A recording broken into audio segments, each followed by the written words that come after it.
ایک بار رسول پاک صلی اللہ تعالیٰ علیہ وسلم مجلس میں بیٹھے ہیں صحابہ کے، ایک اجنبی شخص آیا، مجلس میں آیا، آ کر کے سیدھے حضور پاک صلی اللہ علیہ وسلم کے قریب بیٹھ گیا، اتنا قریب کہ اپنے گھٹنے حضور کے گھٹنے سے لگا لیا، قریب سے قریب ہو کر بیٹھا۔ صحابہ اکرام اور بھی مجلس میں تھے، سب دیکھ رہے تھے، اور وہ اجنبی جو شخص آیا تھا اس کو کوئی بھی پہچانتا نہیں تھا۔ اس نے آتے ہی سوالات کرنا شروع کیا۔ سب سے پہلے اس نے پوچھا مل ایمان، ایمان کسے کہتے ہیں؟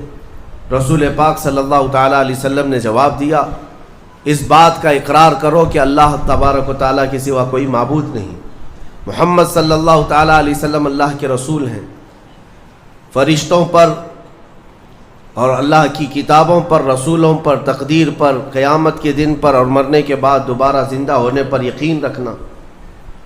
اس اجنبی شخص نے پوچھا مل اسلام، پھر اسلام کیا ہے؟ حضور پاک صلی اللہ علیہ وسلم نے اس کا بھی جواب دیا، اللہ کی وحدانیت اور محمد صلی اللہ علیہ وسلم کی رسالت کا اقرار کرنا، نماز پڑھنا، روزے رکھنا رمضان کے، زکوٰۃ دینا مالک نصاب کو، اور حج کرنا صاحب استطاعت کو، یہ اسلام ہے۔ 2 سوالات ہو گئے۔ تیسری مرتبہ اس نے سوال کیا مل احسان، احسان کیا چیز ہے؟ احسان نیکی کو کہتے ہیں، احسان یہی پورا تصوف ہے جس کو لے کر آج صوفیہ اکرام چلتے ہیں۔ اس نے پوچھا احسان کسے کہتے ہیں؟ اب جواب میں میرے آقا صلی اللہ علیہ وسلم نے 2 جملے ارشاد فرمائے، وہ ہماری پوری زندگی کو گھیرے ہوئے ہیں۔ کیا فرماتے ہیں؟ ان تعبد اللہ کأنک تراہ وإن لم تکن تراہ فإنہ یراک۔ رسول پاک صلی اللہ علیہ وسلم فرماتے ہیں احسان کا مطلب یہ ہے کہ تم اللہ کی عبادت ایسے کرو جیسے تم اسے دیکھ رہے ہو۔ عبادت، نماز کی بات نہیں، عبادت، عبادت میں سب چیزیں آ جاتی ہیں۔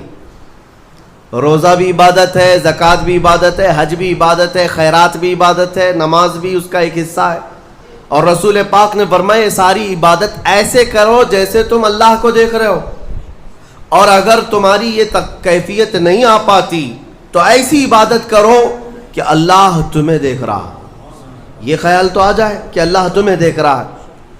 اب وہ شخص جو سوالات کر رہا تھا اس نے ساری چیزوں کو کہا صدقت صدقت، ہاں آپ بالکل سچ کہہ رہے ہیں، سچ کہہ رہے ہیں۔ حضرت عمر فاروق فرماتے ہیں یہ کون اجنبی ہے، خود سوال بھی کرتا ہے اور خود تصدیق بھی کرتا ہے۔ جواب ملنے کے بعد کہتا ہاں بالکل آپ نے صحیح کہا۔ اخیر میں اس نے کہا متی الساعۃ یا رسول اللہ صلی اللہ علیہ وسلم، قیامت کب آئے گی؟ اس کے جواب میں رسول کریم صلی اللہ تعالیٰ علیہ وسلم نے مخفی انداز میں ارشاد فرمایا جتنا پوچھنے والے کو معلوم ہے اتنا ہی پوچھے جانے والے کو بھی۔ ہاں یہ اور بات ہے کہ میں اس کی علامتیں تمہیں بتا دیتا ہوں۔ پھر فرمایا جب تم دیکھو گے کہ عورت اپنا سردار جننے لگ جائے، مطلب یہ ہے کہ ماں باپ پر لو بچے حکومت کرنے لگ جائیں، اور ننگے پیر چلنے والے نیچ ذات کے لوگ بڑی بڑی بلڈنگوں میں فخر کرنے لگ جائیں، بڑی بڑی عمارتوں پر فخر کرنے لگ جائیں، حکومتیں اور کرسیاں ان کے ہاتھوں میں آ جائیں، اور پھر جب تم دیکھو کہ گانے باجے کی کثرت ہو جائے، یہ دوسری احادیث کا مفہوم بھی اس میں میں آپ کے ساتھ رکھ رہا ہوں، زنا عام ہو جائے، تب تم انتظار کرو کہ قیامت بہت قریب آ چکی۔ میرے عزیزو، حضرت عمر فاروق رضی اللہ تعالیٰ عنہ فرماتے ہم سب سن رہے تھے اور وہ اجنبی آیا اور سوالات کیا اور چلا گیا۔ حضرت عمر کہتے ہیں میں فوراً مجلس سے اٹھ کر باہر گیا کہ اس کو پکڑ کر کے پوچھوں کہ اتنے اہم سوالات کہاں سے لایا تھا، لیکن رسول پاک صلی اللہ علیہ وسلم نے مجھے بلایا، ادھر آؤ عمر۔ وہ کوئی مسافر نہیں تھا، وہ جبرائیل امین تھے جو تمہارا دین سکھانے آئے تھے۔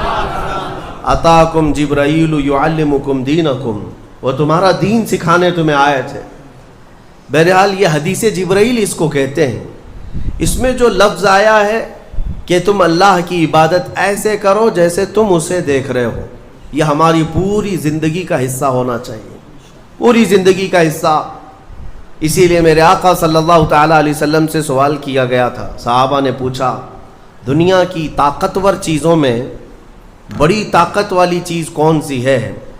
ترتیب وار حضور اکرم صلی اللہ تعالیٰ علیہ وسلم نے ارشاد فرمایا لوہا ہے. لوہا بہت مضبوط چیز ہے.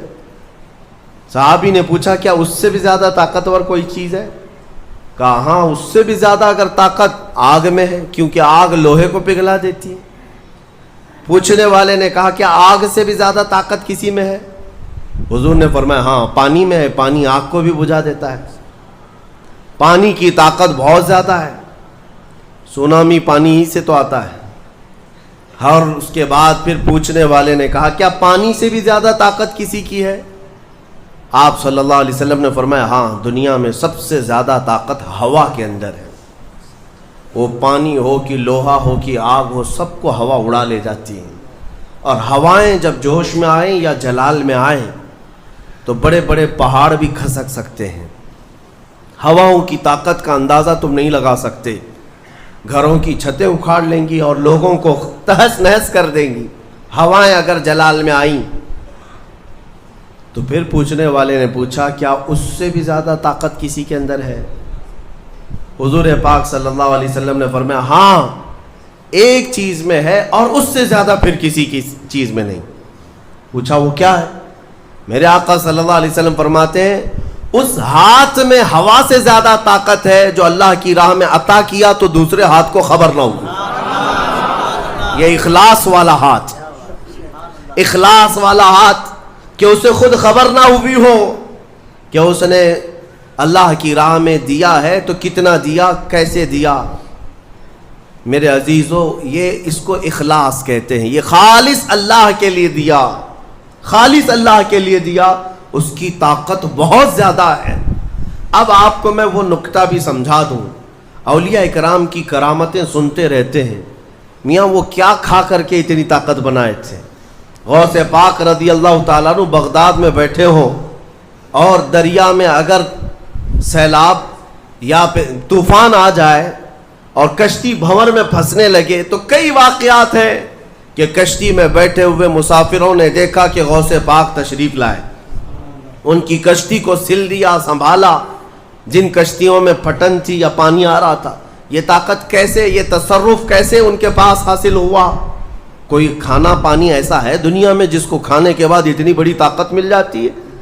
میرے عزیزو یہ اولیاء کاملین کے پاس جو بھی طاقت تھی وہ اخلاص کی طاقت تھی. وہ جو عمل کرتے تھے وہ خالص اللہ کے لیے کرتے تھے، خالص اللہ کے لیے. اور وہ اپنے آپ کو تک فنا کر چکے ہوتے اللہ رب العزت کی بارگاہ میں. اسی لیے میرے عزیزوں ان طاقتوں کے سامنے دنیا کی کوئی طاقت ٹک نہیں پاتی. اخلاص کی طاقت آج تم کر کے تو دیکھو. اللہ رب العزت کی بارگاہ میں اگر مخلص ہو گئے تو شیطان جو چیلنج کر کے آیا تھا اللہ کی بارگاہ میں، لَأَقْعُدَنَّ لَهُمْ صِرَاطَكَ الْمُسْتَقِيمَ، مولا میں تیرے سیدھے راستے پر بیٹھ جاؤں گا، جو بھی تیرے سیدھے راستے سے گزرے گا میں اس کو بہکاؤں گا. کبھی دائیں جانب سے، کہیں بائیں جانب سے، کبھی آگے سے، کبھی پیچھے سے. قرآن کی آیت میں بتا رہا ہوں آپ کو، 8ویں پارے میں اللہ نے فرمایا شیطان یہ چیلنج کیا اللہ سے، قیامت تک تو مجھے مہلت دے دے میں تیرے بندوں کو بہکاؤں گا. اور پھر اللہ تبارک و تعالیٰ سے وہ کہتا ہے کہ ان سب کو سیدھے راستے سے میں ہٹاؤں گا. لیکن شیطان نے اخیر میں ایک جملہ یہ بھی کہا، مولا یہ جتنے بھی سیدھے راستے پر چلیں گے ان کو بہکا تو دوں گا، الا عبادک منہم المخلصین، مگر تیرے وہ بندے جو اخلاص کے ساتھ تیری عبادت کرتے ان پر میرا داؤ نہیں چل سکے گا، میں انہیں نہیں بہکا سکوں گا.